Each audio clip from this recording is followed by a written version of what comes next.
What's up, guys? You guys liked the last video so much with the whiteboard that I figured I'd do another one, this time on the overall process when it comes to flipping phones. So in this video, I'm going to be going over the whole thing using this whiteboard right behind me. I'm blocking some of it so you can't see it right now, but I think you guys are really going to love this video. I think it's going to help you out and help you understand the business model as a whole. And if you guys would, please like and subscribe below. If you're on Facebook, give me some likes, give me some love. I really appreciate it. So let me get into this whole thing, guys.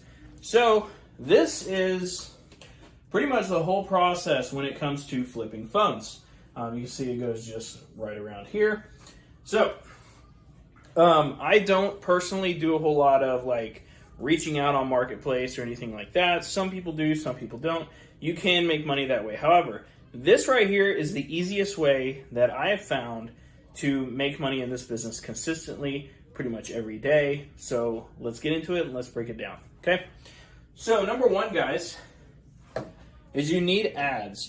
So this is an ad, an example of one, and it says basically, I buy stuff. So you want an ad that pretty much says, I buy phones, I buy electronics, I buy this, I buy that. Now the cool thing about this is this isn't only limited to phone flipping either. So you can do this with I buy tools, I buy this, I buy vacuum cleaners. It doesn't matter, right? You can do this with pretty much anything and probably get messages with it, okay? So the first part of this whole thing is we need ads. And those ads need to say I buy phones or I buy smartphones and electronics. That's the first way to start, okay? Now, once you post some ads, and I recommend, starting off with like groups, Craigslist, and then other local, sites. Now, I also recommend paid Facebook ads.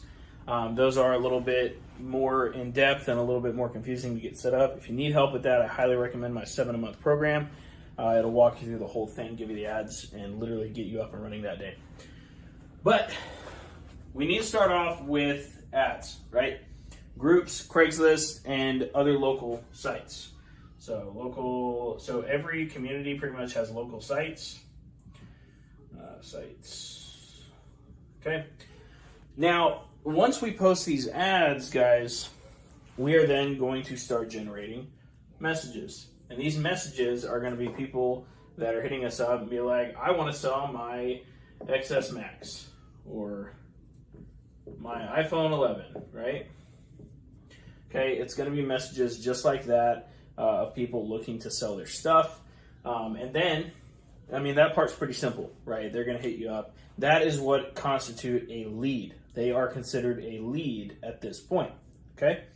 Now, we move over into this area. So when somebody hits us up with, let's just say an iPhone 11 or an 11 Pro Max or something, or actually, let's just take an XS Max, for example. This is probably a better example for the appraisal that I do here. And I think you guys can see, yeah, you guys can see this just fine. Perfect.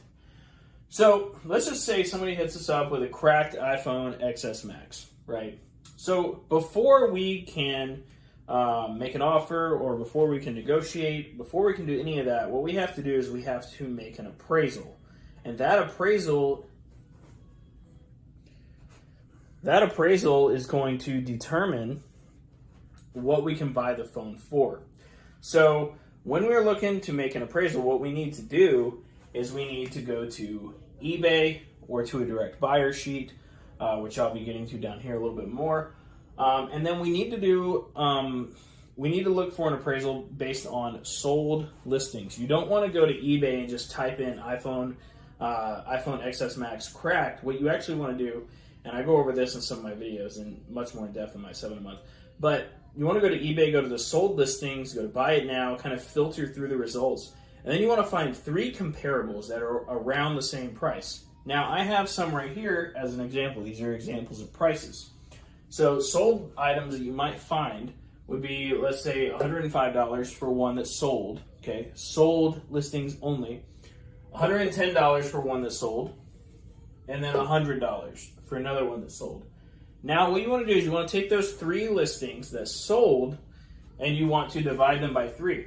And then you come up with the average, which would be $105. So it's likely that that device would sell for $105, right? So now what we want to do is we want to figure out how much we can actually pay for that device so we can make a profit on it, right? Now, if it's cracked, I personally do not fix anything. So you don't have to worry about that if that's what you're worried about. So what we want to do now, since we're using like $105 here, we typically want to pay 30 to 40% of the price that we can sell it for, okay? So since we're using $105 as a pretty good example, about 30 to 40% of that would be about $35 to $45, right? So that's around the area that we would pay for a device that is cracked, that is damaged, and then we would sell it for this price, which would net us probably around $45 to $50 in profit. So that's kind of how the whole system works there, right? Now let's say they didn't agree to us offering $45, and many times they won't. You're only going to close typically 1 out of 10. So what we want to do is we want to negotiate now. And this is how I personally negotiate, and I think you guys will like it. So as you can see here, I have negotiation, and then I have something here called bullets, right? This is what I call bullets. So I don't ask all of these questions all at once. I ask them one at a time. And I do that for a reason. So typically the first 2 questions that I'll ask like in conjunction with each other will be, what phone do you have and any problems with it. And typically people will say, I have an iPhone XS Max and it's cracked, okay? And then after that point, I will then make an offer. That's the only thing that I need to make an offer. I just need the phone, what device it is, what's wrong with it. That's all that I need to make the first offer, okay? Now, if they say no to the first offer, right, what I can then do is I can ask, okay, what company is it with? Or what carrier is it with, right? And, if they say back like AT&T or Unlocked or something like that, we can then kind of adjust our prices, especially if it's unlocked. If the device is unlocked, we can actually increase our price a little bit typically. Usually on this device, probably be about $20, $30, right? So if it's unlocked, great. Now, if it's carrier locked, we can ask if it's financed. And if we ask if it's financed and they say yes, then we can buy it for parts. And it also kind of on the other side of the negotiation with the other person, they're kind of like, crap, it is financed, so it's not worth as much because it's still under contract, blah, blah, blah, right? But we can still sell those as parts. And if they say no to that, typically what you can do, if it's like an older phone like the iPhone XS Max, what you can do is be like, hey, can you pull up the battery health for me? So a lot of the times on the older ones, like the XS Maxes, the battery health has deteriorated a little bit, which does make it worth a little bit less. I just bought, here, I have an XS Max right here. I bought this phone yesterday. It does have the battery percentage on it went down. It was at 87%.